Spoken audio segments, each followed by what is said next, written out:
I still get chills when I think about it. I don't even know why I feel like sharing this story, but I guess part of me wants to warn people.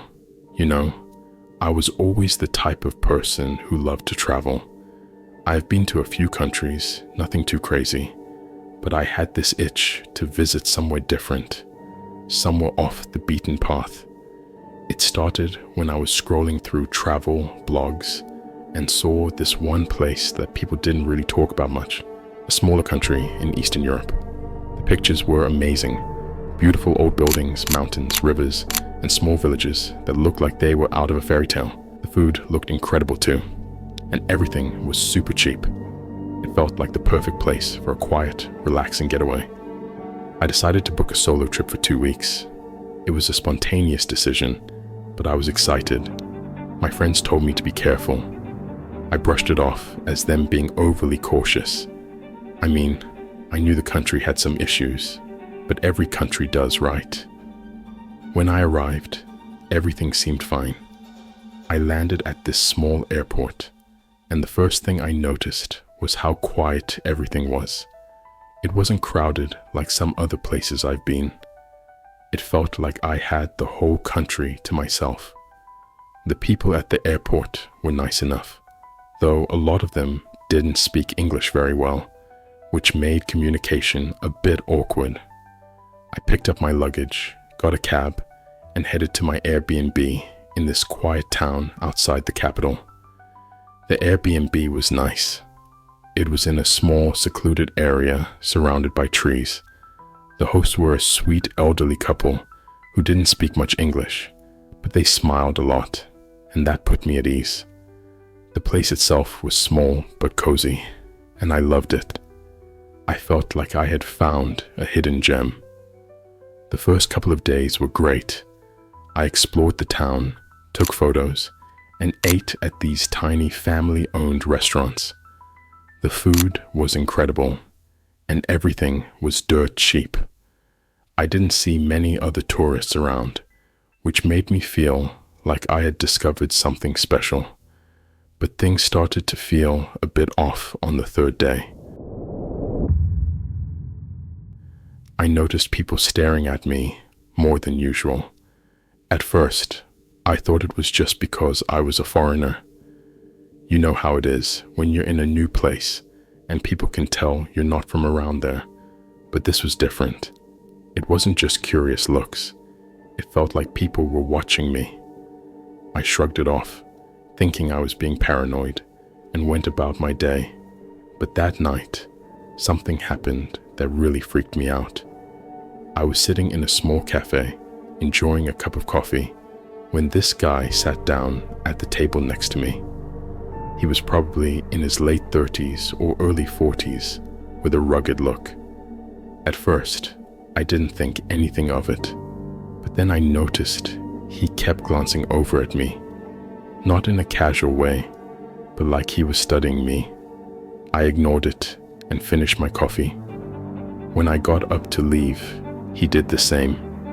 He didn't follow me immediately, but I could feel him watching me as I walked down the street. I didn't want to seem paranoid, so I kept walking normally. After a few minutes, I glanced back, and there he was, about 20 feet behind me, pretending to look at his phone. I don't know why, but my gut told me something was wrong. I quickly turned into a side street and ducked into a small grocery store. I watched from the window as he walked past the store, looking around like he was searching for me. I stayed in the store for a while, my heart pounding. When I finally felt like it was safe to leave, I took a longer route back to my Airbnb, constantly checking over my shoulder. That night, I barely slept. The next day, I decided to stay away from the smaller towns and head into the city. I thought maybe I'd feel safer in a more populated area, but as soon as I got there, I noticed the same feeling. People staring, whispering. It felt like everyone knew I didn't belong, and not in a friendly way. I was walking through a market when I felt someone bump into me. It wasn't a hard bump, but it was enough to make me look. It was a younger guy, maybe in his early 20s. He apologized in broken English and walked off. But a few seconds later, I realized my phone was gone. He had picked my pocket. I started to panic. My phone had everything. Maps, contacts, the Airbnb address, all of it. I tried to chase after him, but he disappeared into the crowd. I felt completely lost. I didn't know the language, and I had no way to contact anyone. I went to the police station, but that was a mistake. When I got there, I explained what happened, but the officers didn't seem to care. They were polite, but it was obvious they weren't going to do anything about it. One of the officers even gave me this strange look, like he knew something I didn't. At this point, I just wanted to go back to the Airbnb, pack my stuff, and get out of the country. But without my phone, I had no idea how to get back. I decided to ask for help from a couple I had met at a bar earlier in the trip. They were locals, spoke good English, and seemed friendly. I found their place, explained what happened, and they offered to drive me back to my Airbnb. It was getting dark, and as we drove through the narrow, winding roads, I noticed the couple was acting strange. They weren't talking much, and when they did, it was in hushed tones in their language. The guy, who was driving, kept glancing at me in the rearview mirror. I felt a knot forming in my stomach. Suddenly, the car slowed down, and the guy pulled over to the side of the road. We were in the middle of nowhere, surrounded by trees. My heart started racing. I asked why we were stopping, and they both gave me this creepy smile. The woman turned around in her seat and said, "We're just going to make a quick stop." I knew something was wrong. I grabbed the door handle, but the car was locked. My mind was racing, and before I could think, I saw headlights coming up from behind us. Another car was approaching. It pulled up alongside us, and two men got out. They looked rough, like they were up to no good. I don't know how, but in that moment, pure adrenaline kicked in. I unlocked the door from the inside, threw it open, and ran into the woods. I didn't stop to look back. I could hear them shouting and the sound of footsteps behind me, but I just kept running.